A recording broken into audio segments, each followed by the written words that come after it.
এই মুহূৰ্তত জনাইছো এটা ব্ৰেকিং নিউজ। চেঙাত তাৰাবাৰী থানাৰ অন্তৰ্গত বান্দালীত ভয়ংকৰ অগ্নিকাণ্ড। বিদ্যুতৰ শ্বৰ্ট চাৰ্কিটৰ ফলত জুইৰ সূত্ৰপাত হোৱাৰ সন্দেহ। তিনিটা ঘৰ সম্পূৰ্ণৰূপে ভস্মীভূত। আজি ৰাতিপুৱা প্ৰায় 10 বজাত তাৰাবাৰী থানাৰ অন্তৰ্গত বান্দালী অঞ্চলত সংঘটিত হয় এক ভয়ংকৰ অগ্নিকাণ্ডৰ ঘটনা। জানিব পৰা মতে বিদ্যুৎ শ্বৰ্ট চাৰ্কিটৰ ফলতেই এই জুইৰ সূত্ৰপাত হোৱা বুলি সন্দেহ প্ৰকাশ কৰা হৈছে। এই অগ্নিকাণ্ডত বানিজ খান, চুকুৰ খান আৰু এবাদত খানৰ তিনিটা ঘৰ সম্পূৰ্ণৰূপে ভস্মীভূত হয়। মুহূৰ্ততে জুইয়ে ভয়ংকৰ ৰূপ লোৱাত ঘৰৰ ভিতৰত থকা বহু সামগ্ৰী জুইত ভস্মীভূত হয়। স্থানীয় ৰাইজে জুই নিৰ্বাপনৰ বাবে যথেষ্ট চেষ্টা চলাই যদিও জুই নিয়ন্ত্ৰণ কৰিব নোৱাৰিলে।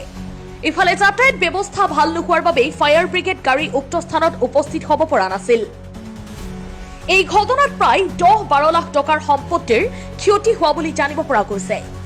ঘটনাৰ খবৰ পাই তাৰাবাৰী থানাৰ আৰক্ষীয়ে তৎক্ষণাত ঘটনাস্থলীত উপস্থিত হৈ পৰিস্থিতিৰ বুজ লয় আৰু ইয়াৰ তদন্ত আৰম্ভ কৰে। এই অগ্নিকাণ্ডই অঞ্চলটোত চাঞ্চল্যৰ সৃষ্টি কৰিছে।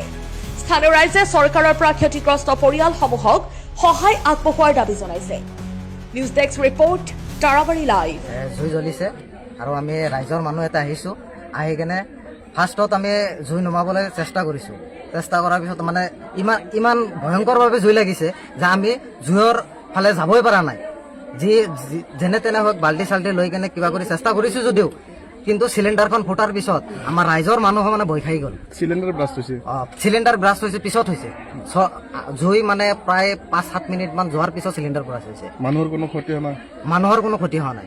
কিমান টকাৰ সা সম্পত্তি? নিয়াৰ এবাউট আপোনাৰ ঘৰ চৰ এইবিলাক হিচাপ কৰা নাই, কিন্তু মোৰ খুৰা হয়, 3জনৰ ঘৰ মানে ফুৰিছে। তো 3জন মিলি এটা পুলিচ ৰিপৰ্টত যিটো হিচাপ হৈছে 12 পৰা 14 লাখ টকা মান নষ্ট হৈছে, মানে সা সম্পত্তি নষ্ট হৈছে। লগতে আপোনাৰ জুৱেলাৰী আছিলে, আপোনাৰ ফাৰ্নিচাৰ, তাৰপিছত আপোনাৰ ডকুমেণ্টছ নথি পত্ৰটো আছে, আপোনাৰ মোবাইল আছে, তাৰপিছত আপোনাৰ কেছ পইচা আছিলে আপোনাৰ প্ৰায় 1 লাখ টকা মান কেছ পইচা আছিলে। ঘৰত কোনো নাছিল নেকি তেতিয়া? তেতিয়া মানে কি প্ৰত্যেকজন হ'ল কৃষক মানুহ, তো খেতি পথাৰত কাম কৰিব গৈছে। কিছুমানে আপোনাৰ বজাৰত কাম কৰিব গৈছে, তো ঘৰত মানুহ নাছিলে বুলি ক'ব পাৰি। মানে কাৰেণ্টৰ পৰা শ্বৰ্ট চাৰ্কিট হৈছে?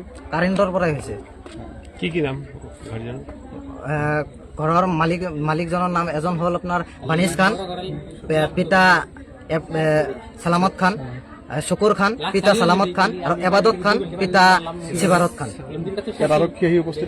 আৰক্ষী আহিছিলে আৰু লগতে মানে অগ্নি নিৰ্বাপক বাহিনীও আহিছিলে, কিন্তু অলপ যাতায়াতৰ কাৰণে আহিব পৰা নাই। কিন্তু আমাৰ ৰাইজৰ মানুহে কিবা কৰি মানে জুই নুপুৱাবলৈ সক্ষম হৈছে।